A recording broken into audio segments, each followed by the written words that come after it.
Give me a sign. There we go. But here we go. What are we going to talk about now? Can anybody guess what we're going to talk about now? Astronomy tells you about the past. Astronomy tells you about the present. What else is astronomy going to tell you about? What's up next? Oh, and I got some rain coming in, so if anybody can hear that rain, I'm sorry about that.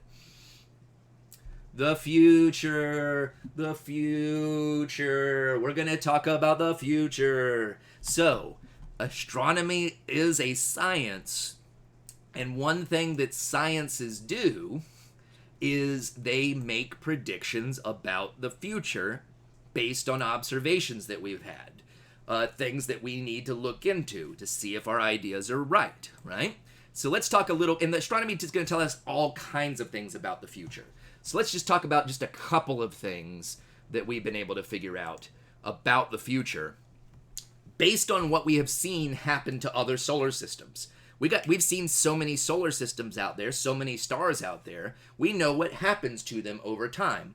They change, right? They change over time. And one thing that astronomy tells us is that in give or take about 5 to 6 billion years, let's just round it, say about 6 billion years, the sun is going to grow thousands of times bigger. I don't even have room on this page. The sun is going to grow thousands of times bigger. It's going to puff up really, really, really, really, really large. Very, very, very, very giant. And its color is going to slowly turn red. Like right now, it's kind of a yellowish color. It's going to turn red. Does anybody know what we call these red giant stars in astronomy? Does anybody know what we call these big red giant stars?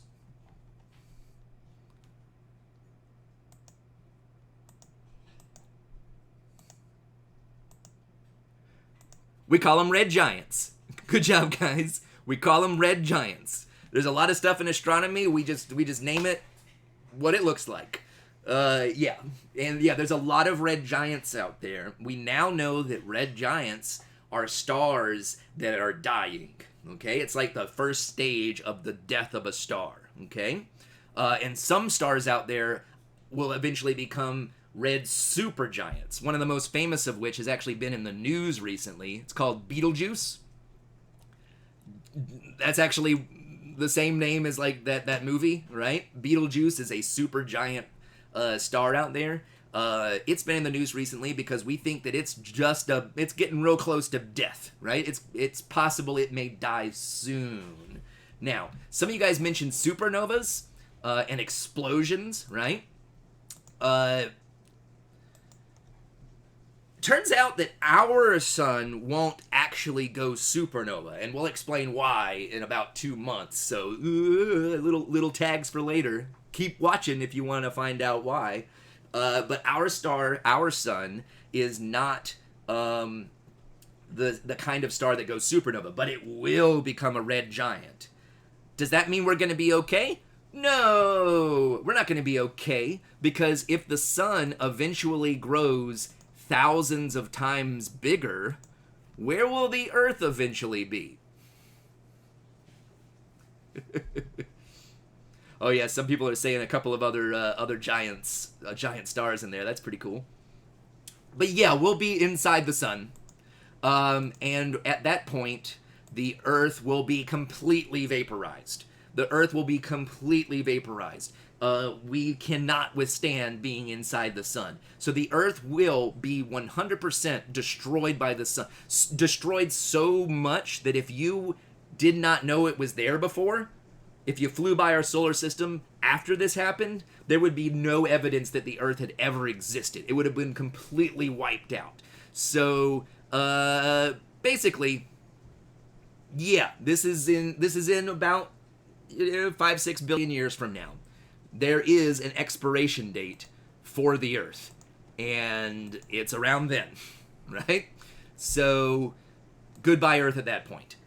But don't worry about that. Obviously, no, number one, nobody's living 6 billion years, but no humans will ever have to worry about the sun killing us. The sun's not going to kill any of us. Any guys know why we don't have to worry about the sun killing us?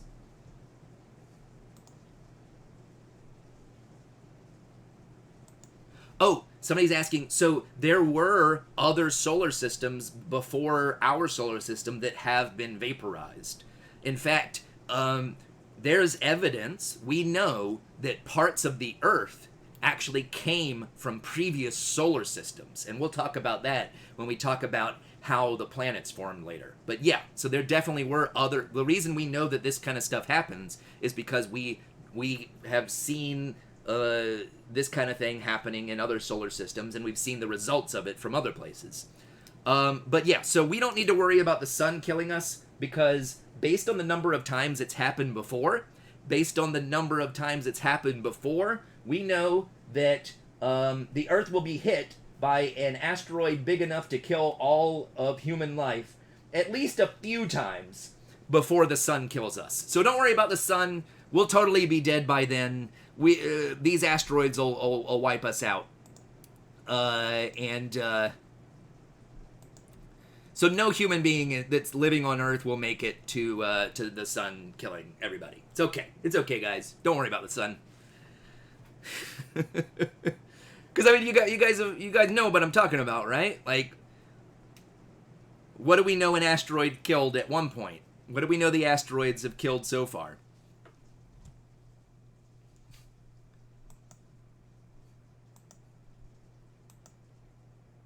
Killed the dinos, most of them. Killed most of the dinosaurs. A few of them are still around. That's birds. Take a biology class on that one. I'm not going to go into that.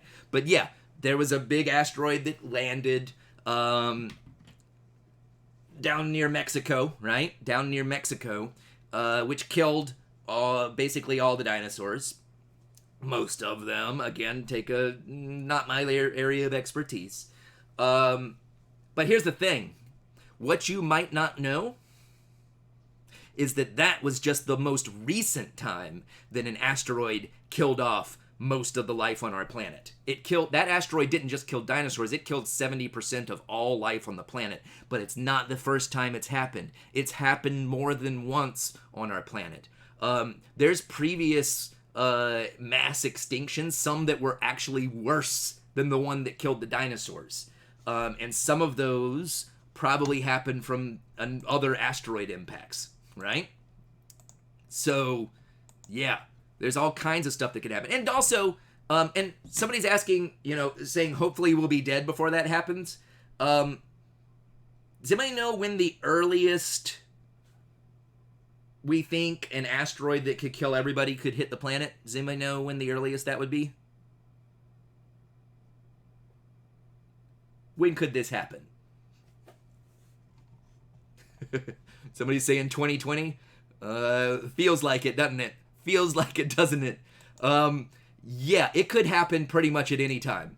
It could happen at any time. We're actually not very good at detecting asteroids. We're not very good at detecting asteroids at this point.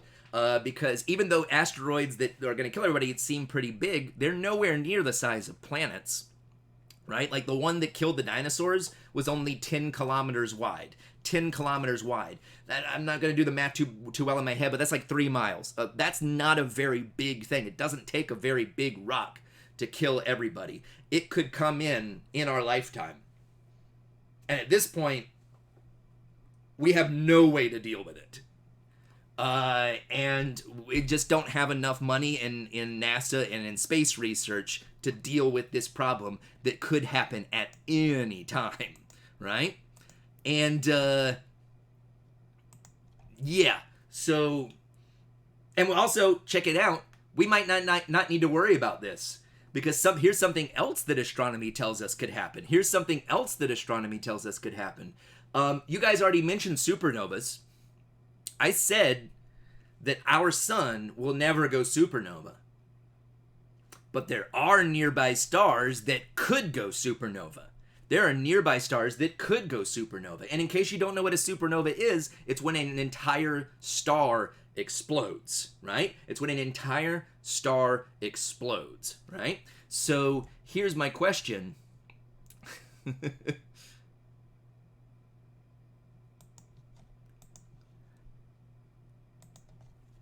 How much bigger is the sun than the Earth? Actually, I won't even ask that as a question.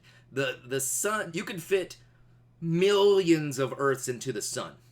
And the kind of stars that go supernova are even bigger than our sun. So if something like that explodes nearby, the explosion itself could be close enough to wipe out all life on our planet. So basically there's lots of stuff in space that could kill us that we need to learn to deal with, and astronomers are the ones that are studying that stuff to protect us. Oh, and somebody's asking about the asteroids, saying don't the asteroids have to be on their way for years before they hit us? Technically, if an asteroid kills us, it will have been out there in our solar system for millions and millions and millions and millions of years before it hits us. And it could be coming at us for years, but if we're not looking in the right direction when it's coming at us, we might not know until it's too late to deal with it with our current system. So here's the thing. There's lots of stuff in space that wants us dead. And we'll learn all kinds of other ways that space wants you dead. Especially when we talk about visiting other planets. Basically, every other planet in our solar system is, if you visit it, you die for various reasons. Mars, if you're careful, you can be there for a while. But pretty much all the rest of them, they're just death traps. So here's the thing. Earth is doomed. We might be able to come up with ways to save us from asteroids. We might be able to come up with ways of saving us from some of these problems. I do not think it will be possible to save us from the death of the sun. But that's okay, because here's the thing. I already told you guys, there's places we can go out there. There's places we can go out there, right?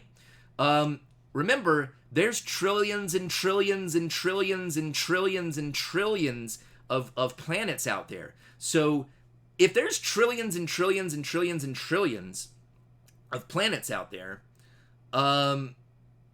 what's the chance that at least some of the planets out there are similar to Earth? Is it likely that there are Earth-like planets out there if there are trillions and trillions and trillions of planets? Yeah, there's plenty of them. There's definitely plenty of them out there. We have found some that are Earth-like. Even if they're not very common. Let's say that even if like 0.01% of planets are like Earth, 0.01% of trillions and trillions and trillions of planets, that's a lot of planets, right? So there's places we can go. Earth is doomed eventually. We can maybe go to another Earth-type place. By the way, while we're on the subject, if there's that many planets out there, and when I say Earth-like, I mean we're talking about there's probably planets like Earth with water oceans and things like that out there. It's probably pretty common, as somebody's asking right now. So what is the chance? What is the chance that there's aliens out there? What's the chance that aliens exist?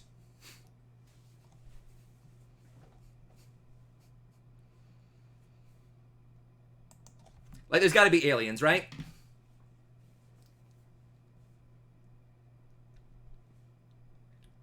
Aliens. It's got to be aliens, right? Okay, if you don't know this meme, this is the dumb alien guy. This is the dumb alien guy from the History Channel. Here's the thing. Let me get rid of this guy. Am I saying that aliens have visited Earth? Am I talking about ancient aliens and all that kind of BS? No. I'm going to go ahead and say aliens have probably not ever visited Earth. A lot of people are like, oh, how did ancient people make the pyramids? That's too hard for ancient people. So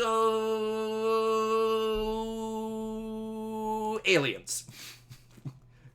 And it's always like, I don't think ancient people could build that thing, so probably aliens did it. Number one, ancient people are just people, right? And here's the thing, pyramids specifically, how did people ever build the pyramids? Pyramids are like the most stable possible structure.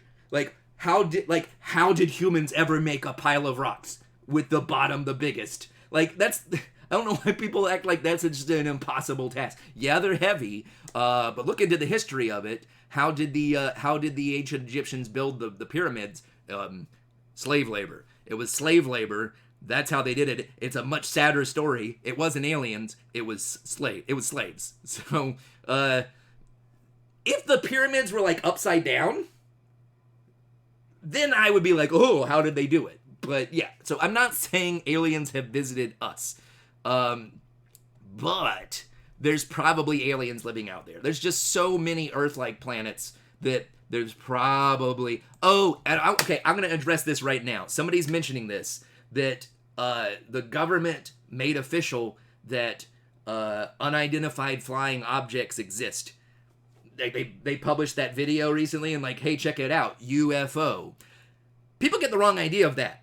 The government has been talking about unidentified flying objects for a long time. Do you guys know what an unidentified flying object is? Anybody know what an unidentified flying object is?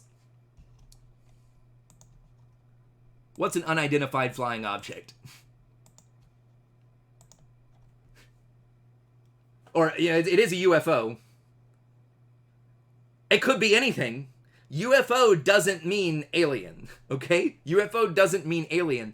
UFO literally means exactly what it sounds like, an unidentified flying object. It's an object that's flying, and I don't know what it is. So, yeah, it could be a bunch of birds. In fact, some unidentified flying objects were eventually determined to be, when they identified them, to be like flocks of birds and things. Not all of them, obviously. Unidentified. There's all kinds of unidentified flying objects. Some of them end up being meteors, right? Some of them are just secret Russian spy planes, and stuff like that. They didn't tell us about them because they're spy planes, and so we see it and we can't detect it. We haven't seen that shape before. So it doesn't mean aliens, right? But what I'm getting at is there's probably aliens out there. So, but here's the thing: if we want to leave the Earth and save ourselves from the situation that the Earth is in, astronomers are also the reason we have... Oh, I just drew something and it froze on me. That's how this goes. There we go. This is supposed to be a rocket. That's supposed to be a rocket, right? So, rocket. Kind of looks like a vuvuzela, whatever. Anyway, so here we go. We can get away, right? We can get away from here with technology that comes from astronomy, right? Comes from astronomy. Oh, I'm freezing again. Now, here's my question. Does current space travel, current rockets and spaceships that we have right now, are they going to get us to those other Earth-like planets?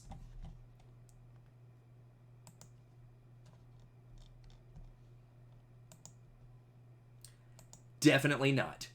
Definitely not. Our current space travel situation can't even get us outside of the solar system.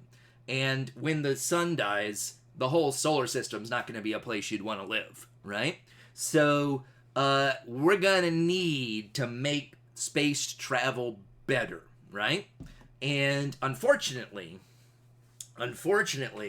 most of the space travel stuff that we have right now is missing something. It's missing a lot of a very important resource. And that is...